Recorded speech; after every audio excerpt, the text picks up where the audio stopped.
સુંદરપુર જંગલમાં એક સુંદર દિવસ હતો.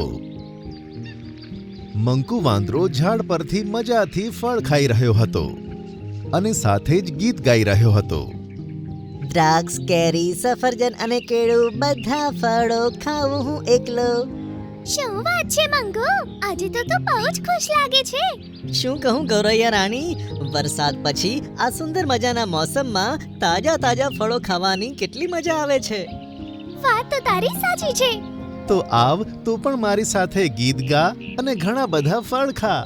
બંને જણા ગીત ગાવા લાગે છે અને એક ઝાડ પરથી બીજા ઝાડ પર કૂદીને ફળો ખાવા લાગે છે. મંકુ બંદર કેળું ખાતા ખાતા કેળાનું છોતરું જમીન પર પાડી દે છે. ત્યારે જ ત્યાંથી મોલું રીંછ પસાર થઈ રહ્યું હતું અને તેનો પગ કેળાના છોતરા પર પડે છે અને તે ધડામથી કીચડમાં પડી જાય છે. મોલું મંકુને જોઈ લે છે. મંકુ, હું તને છોડીશ નહીં.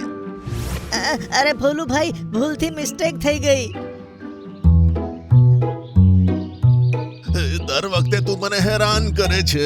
આ વખતે તો હું તારી ચટણી બનાવી દઈશ. મોલું રીંછ વાંદરાને પકડવા માટે ઝાડ પર ચઢવા લાગે છે.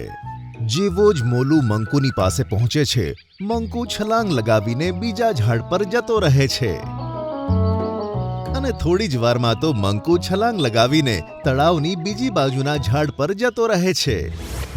મોલું રીંછ બીજા ઝાડ પર ચઢે છે. આવો આવો, હવે પકડીને બતાવો. તને હું છોડીશ નહીં. જેવું જ મોલું રીંછ મંકુ વાંદરાને પકડવા માટે તળાવની પેલી બાજુ જવા માટે છલાંગ લગાવે છે, તે તળાવમાં જ પડી જાય છે.